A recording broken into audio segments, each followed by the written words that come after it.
Millionaire fires his secretary and becomes jealous when he sees her with someone else at the company party. A millionaire fires his secretary and becomes jealous when he sees her with someone else at the company party. She, humiliated and discarded, appears stunning, confident, and accompanied by someone much more interesting. The power he believed he had over her breaks in seconds. The night he never imagined will turn his life upside down. If this story interested you, don't forget to subscribe to our channel and tell us which city you're watching from. We continue. I promise this will be the best story you'll hear in your life. The reception clock showed 7:40 when Emily finally managed to organize the last documents on Mr. Andrew Carter's desk.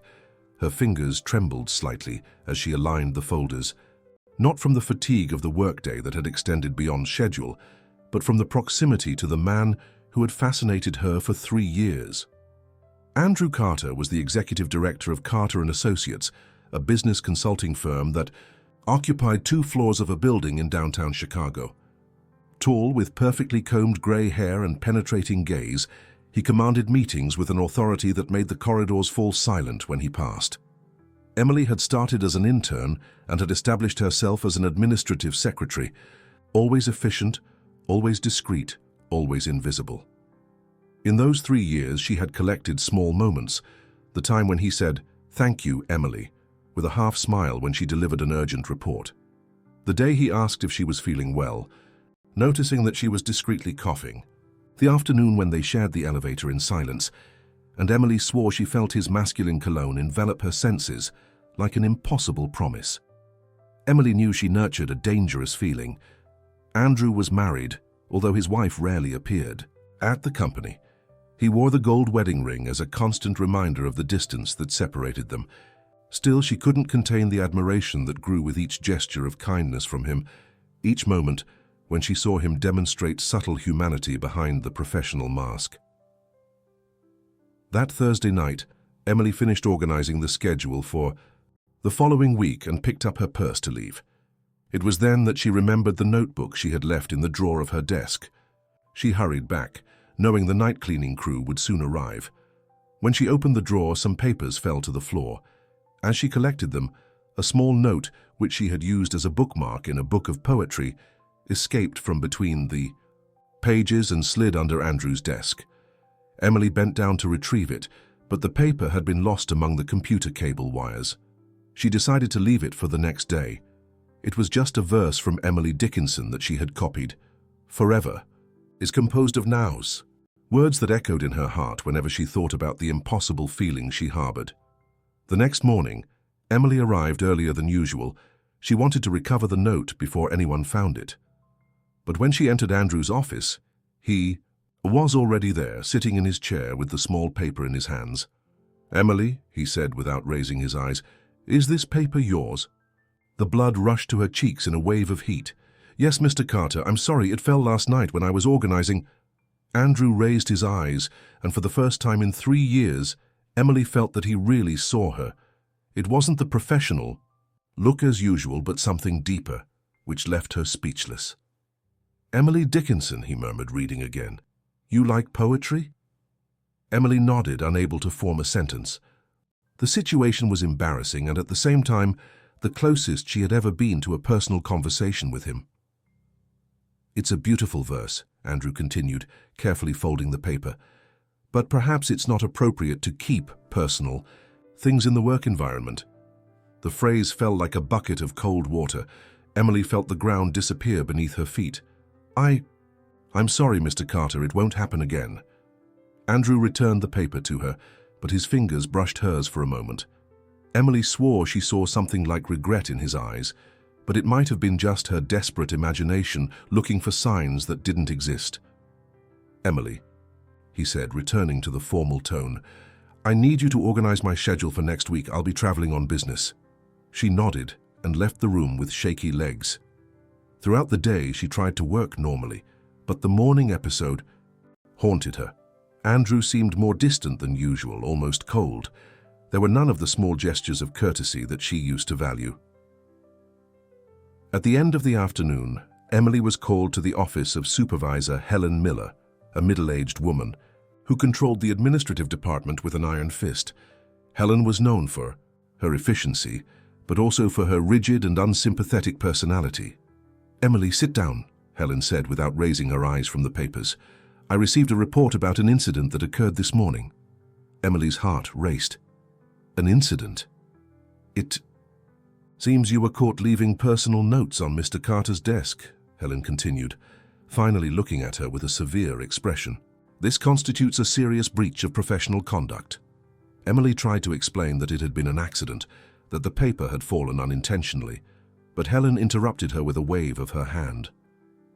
"Emily, you are a competent employee, but this type of behavior is unacceptable. We cannot allow personal relationships to interfere with the professional environment." Helen's words echoed in the room like a sentence. Emily knew that the supervisor had never liked her, always finding small flaws in her work, always questioning her decisions. Now she seemed to have found the perfect excuse. "What will my punishment be?" Emily asked, trying to keep her voice steady. Helen smiled, but there was no warmth in that smile. "Unfortunately, considering the seriousness of the situation and the fact that it directly involves Mr. Carter, the decision was made by the board. You will be dismissed with cause." Emily felt the world collapse. 3 years of dedication, exemplary work, sleepless nights to deliver projects on time, everything crumbling because of a forgotten verse of love. "But I can explain." She tried one last time. "The decision has already been made," Helen said, extending a folder. "Here are the documents for your termination. You can collect your personal belongings and leave the building today." Emily took the folder with trembling hands. When she stood up to leave, Helen added, "Emily, I hope you understand that this is for the good of everyone. Sometimes people develop inappropriate fixations. It's better that you seek other paths." The word fixation hit Emily like a slap. Is that how they saw her feeling? Like an unhealthy obsession? She left Helen's office without saying a word, heading to her small cubicle to collect her personal belongings. As she emptied the drawers, placing family photos, a ceramic mug, and some books in a cardboard box, Emily felt the curious glances of colleagues. The news had already spread throughout the office. Some whispered, others pretended to be busy with their tasks. When she finished, she carried the box towards the elevator. It was then that she saw Andrew coming out of a meeting, talking with 2 clients. For a moment, their eyes met. Emily tried to decipher his expression, but he quickly averted his eyes and continued the conversation as if she didn't exist. In the elevator, the tears finally began to flow. 3 years of her life, of dedication, of a silent and respectful love ended like this. As she descended the 18 floors to the ground level, Emily wondered how she could start over, how she could forget that place that had become such an important part of her existence. As she left the building, she looked back one last time. The office windows gleamed in the afternoon sun, and somewhere up there was the man who had awakened in her heart a feeling that now condemned her to exile. The first days after the dismissal were the most difficult of Emily's life. She locked herself in her small apartment in Lincoln Park, alternating between crying spells and moments of anger. The severance money would help for a few months, but that wasn't what worried her.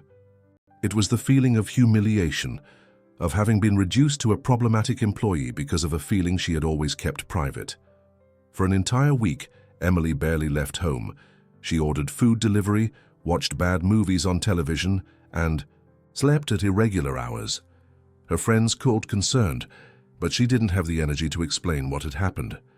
How could she tell that she had been fired for nurturing an impossible love for her boss? It was on the 8th day, when her neighbor Mrs. Johnson knocked on the door bringing a pot of homemade soup, that Emily began to awaken from her stupor. "Girl, you look awful," said the white-haired lady, entering without ceremony. "What's this story about being locked up in there? Your parents called worried." Emily told a summarized version of the events, omitting the most embarrassing details. Mrs. Johnson listened to everything, shaking her head, and when Emily finished, she said, "You know what I think? I think that dismissal was a blessing." "How so, Mrs. Johnson?" You worked 3 years in that place, and in 3 years I never saw you really happy coming or going from work. Always serious, always worried. It seemed like you were carrying the world on your shoulders." The neighbors. Words echoed in Emily's head throughout the night. She began to reflect on the past years and realized that Mrs. Johnson was right. She had become a different person since she started working at Carter and Associates. More reserved, more tense, always in expectation of a gesture or word from Andrew that never came. The next day, Emily decided to go out for a walk. For the first time in a long time, she paid attention to the details of the neighborhood where she lived. The leafy trees, the colorful graffiti on the walls, the movement of people on the streets. She passed by a park where children were playing and remembered how she liked to draw when she was younger. Impulsively, she entered a stationery store and bought a drawing pad and some colored pencils. She sat on a bench in the park and began to sketch the children playing. Her hands, initially hesitant, gained confidence. It was as if a forgotten part of herself was awakening. That night, Emily called her friend Carly, who always insisted that she participate in volunteer work at a children's education NGO. "Carly, remember that NGO where you give tutoring lessons? Do they still need volunteers?" "Emily, of course they do, but didn't you say you didn't have time because of work?" "Things have changed," Emily sighed. "I'd like to get to know the project." The following Saturday, Emily accompanied Carly to the Little Dreamers NGO, located in an adapted house in the outskirts of Chicago. The place was simple but full of life. Children ran through the corridors, and the walls were decorated with colorful drawings and motivational phrases. The project coordinator, Marcia, a black woman with kind eyes and contagious energy, received Emily with enthusiasm. "It's good to have another volunteer." "The children love artistic activities. Do you have experience with teaching?" Emily explained that she had no formal experience, but that she liked to draw and had always found it easy to explain things. Marcia smiled and took her to meet the afternoon class. 20 children between 8 and 12 years old looked curiously at the new lady. Emily felt a different kind of nervousness, but a good one. It was the first time in years that she felt truly useful, not just efficient. "Everyone, this is Miss Emily. She's going to teach you how to draw," announced Marcia. A braided-haired girl named Gabrielle raised her hand. "Miss, do you know how to draw princesses?" Emily smiled, took a piece of chalk and drew a princess on the blackboard. But not an ordinary princess. It was a princess wearing glasses with a book in her hand and a confident smile. "This is Princess Wisdom," Emily said. "She's special because her power comes from knowledge and kindness." The children were delighted, and soon everyone was drawing their own versions of special princesses and princes. Emily circulated among them, helping, praising, feeling a genuine joy that she hadn't experienced in a long time. In the following weeks, Emily established a routine. In the morning, she worked on craft projects she had started to develop, small, decorative objects made with recycled materials. In the afternoon, she gave drawing classes at the NGO. At night, she read, wrote in a diary she had started to keep, or simply walked around the neighborhood. The severance money was diminishing, but Emily didn't feel desperate. She had started selling her crafts at a Sunday fair in the neighborhood, and although the income was small, it was enough for basic needs. One day, while organizing her old drawings, Emily found a folder with assignments from her education degree, a course she had interrupted to work at the company. She leafed through the papers with nostalgia, remembering how she dreamed of being a teacher. That night, she researched online about pedagogical complementation courses and training in arts. She discovered that there were night programs that she could reconcile with volunteer work. For the first time in months, Emily felt genuine excitement about the future. During this period of rediscovery, Emily also reconnected with important people in her life. She started speaking regularly with her parents, who lived in a small town, and realized that she had distanced herself from them in recent years, always using work as an excuse not to visit them. In one of these phone conversations, her mother commented, "Honey, your voice sounds different, lighter, you know. It's been a while since I heard you speak with such enthusiasm." Emily also reconnected with college friends she had lost touch with. In one of these reconnections, she received An unexpected call from Michael, a college colleague who had become an architect. "Emily, I heard by chance from some people that you were working with art and education. What a coincidence. I'm developing a project for educational spaces and was looking for someone with your profile for a consultation." Michael explained that he was creating playful environments for schools and NGOs and needed someone who understood both art and children's education. He offered an informal partnership. She would develop the artistic concepts and he would take care of the architectural part. "I can't pay much at the beginning," he admitted, "but it's a project that can grow. And I remember how you were always creative and careful with details." Emily accepted immediately. It was the first time in months that someone recognized her skills and invited her to something based on her potential, not just on her ability to follow orders. The work with Michael brought a new dimension to Emily's life. They met once a week to discuss the projects, and Emily discovered that she liked thinking about creative solutions, imagining how children would interact with the spaces they were creating. Michael was a gentleman with a genuine passion for his work and a sense of humor that made Emily laugh in a carefree way. He had spent a few years abroad and had a different perspective on success and personal fulfillment. "You know, Emily," he said in one of their meetings, "sometimes I think we get so focused on impressing others that we forget to live our own lives." The phrase echoed in Emily's mind for days. She began to realize that in recent years, she had lived in function of an impossible love, building her self-esteem on the crumbs of attention she received from Andrew. Now, for the first time, she was building something that was truly hers. The months went by, and Emily felt increasingly strengthened. Her crafts began to succeed at the fair, and she even received some personalized orders. At the NGO, she developed her own teaching method that combined drawing with storytelling, and the children were more engaged than ever. One night, while arranging her art materials, Emily looked in the mirror and had a surprising revelation. The woman looking back at her was different from the one who had left the office crying months ago. Her eyes sparkled, her hair was looser, her posture was more confident. She had found her true version, away from the shadows of a love that diminished. For 8 months had passed since the dismissal, when Emily received an unexpected invitation. Amanda, a former colleague from Carter and Associates, called on a sunny October afternoon. "Emily, I miss you. How are you?" The animated voice echoed through the phone. "Hi, Amanda. I'm well. Very well, actually. And you?" "I'm great. Look, I called you because there's going to be the company's end-of-year party next week. It's at the Palmer House Ballroom. That fancy party, as always. Everyone misses you." Emily felt her stomach tighten. The company party. For 3 years, it had been an event that left her anxious. The possibility of seeing Andrew in a more relaxed environment, of perhaps exchanging a few words beyond the professional ones. "Oh, Amanda, I don't know if it's a good idea," Emily hesitated. "Why not? You didn't do anything wrong. And everyone knows that Helen exaggerated in your dismissal. By the way, she's not even at the company anymore." This information surprised Emily. Helen left?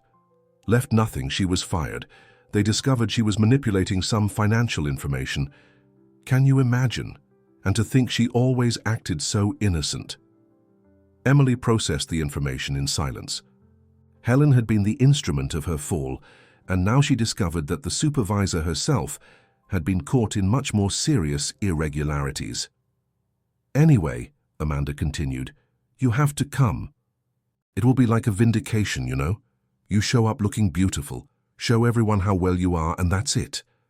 Emily promised to think about it, but when she hung up the phone, she already knew what her decision would be. She wouldn't go to get revenge or prove something, but because she felt she could. For the first time, the idea of seeing Andrew again didn't leave her anxious or vulnerable. It was just curiosity about how she would feel. That night, she told Michael about the invitation. They were finishing reviewing the drawings for a project for a public school, working at the kitchen table in her apartment. "Are you going?" he asked, raising his eyes from the paper. "I think so. It seems important to go, you know, like closing a cycle." Michael smiled. "Can I suggest something? If you go, go accompanied. not as protection, but as an affirmation of who you are. Now, the suggestion made sense. Emily thought about her options and realized that the most natural person to accompany her would be Michael himself. They had become close friends in recent months, and he knew the whole story. "Michael, would you like to go with me? I know it's not exactly your type of event." "It would be an honor," he responded without hesitation. "And it will be interesting to meet this famous Andrew Carter." The following week, Emily prepared for the party carefully, but without anxiety. She chose an elegant, navy blue dress that enhanced her eyes and valued her silhouette without being provocative. She was different, more confident, more present in her own skin. Michael appeared punctually at 7 o'clock, impeccable in his dark suit. He had cut his hair and had a more formal air, but his kind eyes were the same as always. "You look beautiful," he said simply, offering his arm. On the way to the hotel, they talked about future projects and plans for the NGO. Emily realized that she wasn't thinking about Andrew, but genuinely enjoying Michael's company. The Palmer House ballroom was elegantly decorated, with golden lights and sophisticated floral arrangements. Emily immediately recognized several colleagues who approached to greet her with surprise and joy. "Emily, you're radiant," exclaimed Julie from accounting. "And this is Michael, a very special friend," Emily introduced. "He's an architect." The Yashu conversations flowed naturally. Emily told about her work at the NGO, the artistic projects, the partnership with Michael. She realized that people listened to her with genuine interest and that her current life sounded much more interesting than the old administrative routines. It was when she was laughing at a story Amanda was telling that Emily saw him. Andrew was on the other side of the room talking with a group of clients. He looked the same, elegant, controlled, with that posture that had always intimidated her. But for the first time, Emily observed him with detachment, as if seeing a painting in a gallery. Andrew noticed her presence almost at the same moment. Their eyes met across the room, and Emily saw something she had never noticed before: surprise, and perhaps something else. She smiled politely and went back to talking with her former colleagues. Throughout the night, Emily felt Andrew's glances, but didn't let herself be affected. She danced with Michael, laughed with friends, told stories about the children from the NGO. She was genuinely having fun, living in the present moment instead of fantasizing about unreal possibilities. Around 10 o'clock, when she was on the hotel terrace getting some fresh air with Michael, Andrew approached. "Emily," he said with that voice she knew so well, "may I talk to you for a moment?" Michael looked at Emily, who nodded. "Sure. Michael, could you get another drink for me?" "I'll be right back." Andrew waited until they were alone before speaking. He seemed less confident than Emily remembered, almost hesitant. "You look different," he began. "I'm well. Thank you for asking," Emily responded naturally. "Emily, I wanted to apologize for what happened.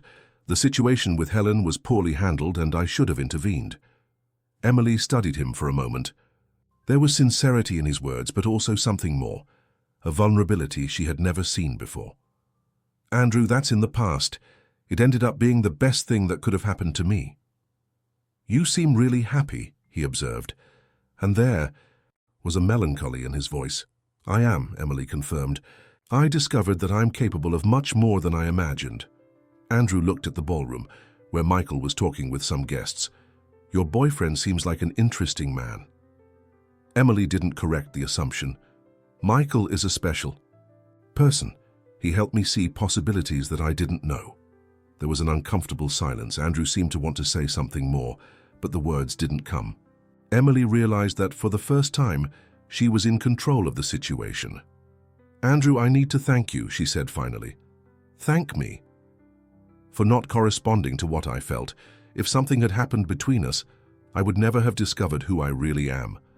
Andrew seemed genuinely surprised. "You knew that there was something?" Emily smiled sadly. "I spent entire days observing you. How would I not know?" "Emily, he began, but she gently interrupted him. "No, Andrew, not now. It's Not fair to me or to you or to your responsibilities. At this moment, Michael appeared on the terrace. Emily, sorry to interrupt, but Marcia called. There was a problem at the NGO, a leak in the ceiling. She needs you there. Emily immediately changed focus. Is it serious? From what I understood, yes. It reached the children's room. We need to go, Emily said, picking up her purse. To Andrew, she added, It was good to see you. Take care. Andrew stood on the terrace watching Emily and Michael walk away. There was something in her genuine rush to help, in the way her priorities were clear, that left him deeply shaken. In the car, on the way to the NGO, Michael commented, You did very well there. Thanks for appearing at the right time, Emily said. Although I have the impression that there wasn't any leak, was there? Michael smiled. Marcia really called, but it was just to know if you could arrive earlier tomorrow to prepare the special activity for the children. Emily laughed. You're terrible, but thank you. You're welcome. I thought you two needed a clear limit in the conversation. As they returned home, Emily reflected on the encounter. Seeing Andrew again had been liberating in a way she hadn't expected. She had felt compassion for him, but no longer that desperate passion that consumed her. It was like finding an old book that had once fascinated her, but now seemed to belong to a different phase of her life. The most surprising thing was realizing that Andrew seemed to be becoming aware of what he had lost only now, when she was no longer emotionally available. The irony of the situation didn't sadden her. It only made her value even more the journey she had traveled to get where she was.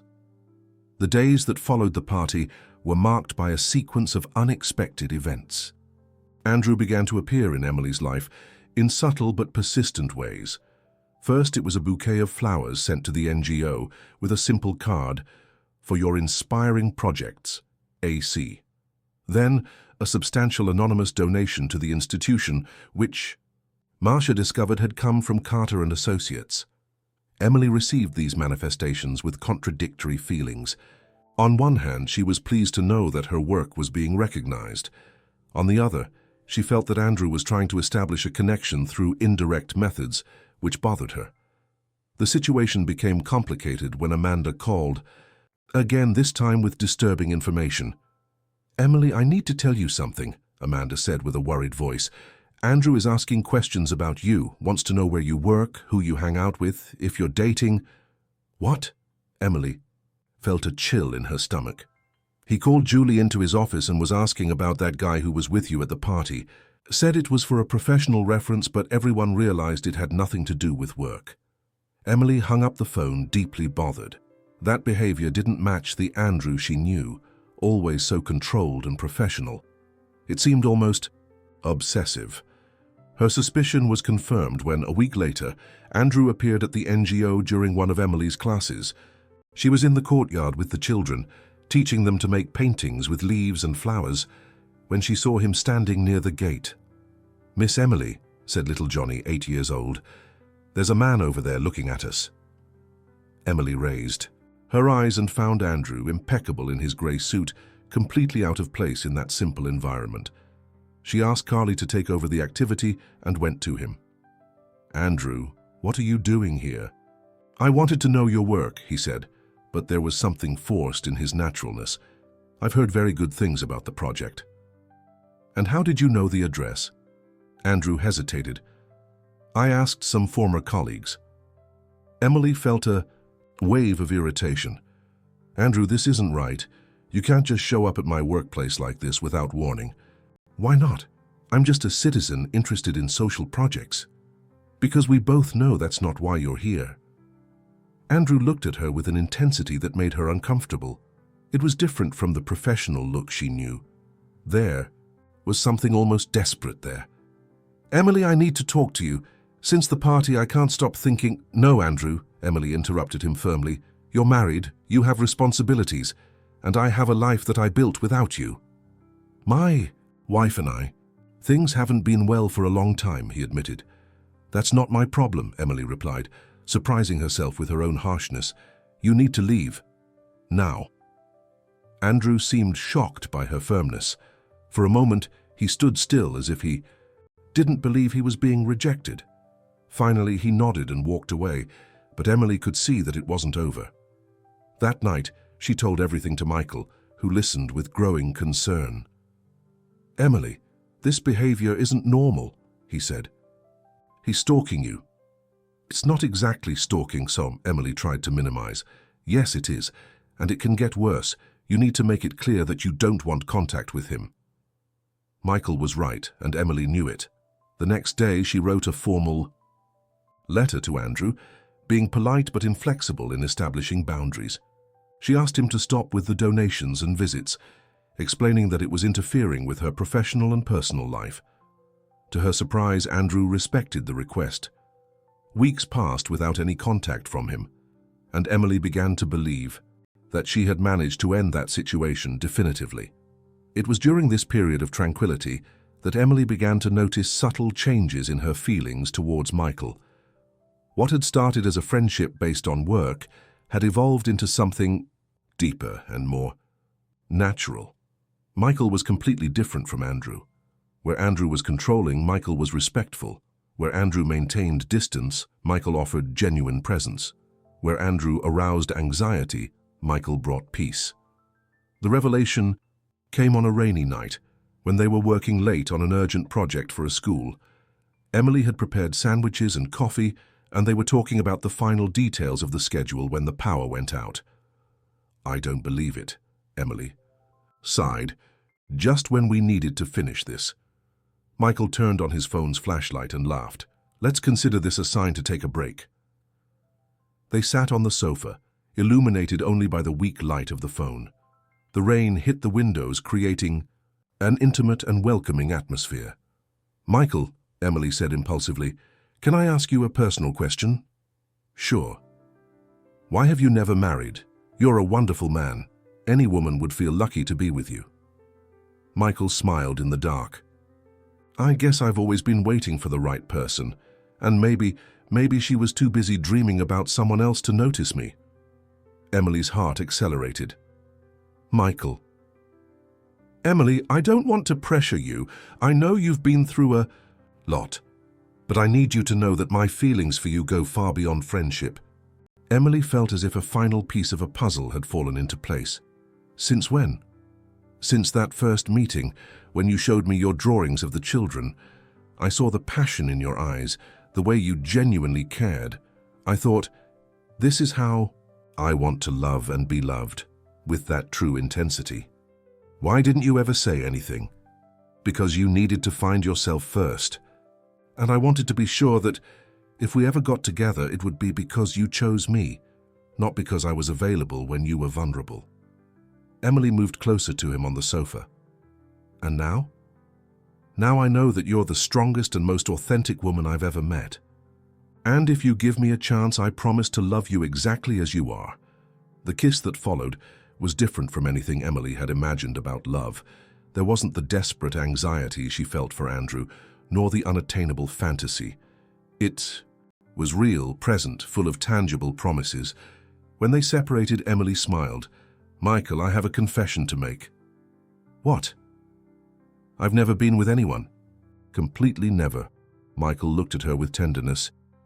"Is that important to you?" It was, but now I realize that I was saving something precious for the right person, and you are the right person. Michael kissed her again, this time more deeply. "Then let's take it slow. We have all the time in the world." The months that followed were the happiest of Emily's life. The relationship with Michael grew in an organic and natural way. They complemented each other perfectly. He brought stability and security. She brought creativity and passion. Physical intimacy came naturally, on a night when they were watching an old movie and kissed until the kisses turned into caresses and the caresses into complete surrender. It was tender, careful, perfect in its imperfection. "Thank you," Emily whispered afterward, lying on Michael's chest. "For what?" "For having waited for me, for having helped me get here. Emily, I'm the one who should thank you. You taught me that true love isn't possession, it's partnership." 6 months later, Michael proposed to Emily in a way typical of him, simple but deeply meaningful. They were at the NGO, painting a new wall with the children, when he knelt in the middle of the paints and brushes. "Emily Sanders," he said, taking a simple ring from his pocket. "Will you build a life with me? A real life, with shared projects, challenges faced together, and a lot of love?" Emily laughed and cried at the same time. "Yes, 1,000 times yes." The children exploded in applause and shouts of joy, and Marcia appeared with a cake that was hidden in the kitchen. Michael had planned everything with everyone's help. The wedding was small but memorable at a simple country house surrounded by their dearest friends. Emily wore a light dress that she herself had customized, and Michael was impeccable but relaxed. In the vows, Emily said, "Michael, you taught me that true love doesn't diminish us, but makes us grow. I promise to love you not as a fantasy, but as you are, imperfect, real, and perfect for me." Michael responded, "Emily, you showed me that it's worth waiting for the right story. I promise to love you not as a possession, but as a partner. I promise to support you in all your dreams, even those you haven't discovered yet." When the judge declared them husband and wife, the kiss was accompanied by shouts of joy from all the children of the NGO, who were special guests at the ceremony. And so Emily's story reached its true ending. Not the ending she had imagined years ago, dreaming of an impossible love, but the ending she deserved, a love that saw her, respected her, and grew along with her. Months later, when they were organizing their things to move to a larger house, Emily found the note that had caused her dismissal. "Forever is composed of nows," read the verse from Emily Dickinson. She smiled, showing the paper to Michael. "You know what I discovered? The verse was right. That love lasted the time it had to last. Enough time to lead me to you." Michael kissed her, and Emily knew she had found her true infinity. Not in the fantasy of an idealized love, but in the reality of a love that chose her every day, and that she chose back. The end. Dear listeners, we hope the story of Emily and Michael has touched you deeply. This narrative reminds us that sometimes we need to lose what we think we want to find what we really need. If you were moved by this journey of self-discovery and true love, don't forget to subscribe to our channel for more stories that explore the complexity of human feelings. Click the like button if Emily inspired you to believe that we all deserve a love that sees and values us exactly as we are. In the comments, tell us, do you believe Emily made the right choice? What other heart challenges would you like to see in our next narratives? Don't miss our upcoming content. We have incredible stories prepared about overcoming family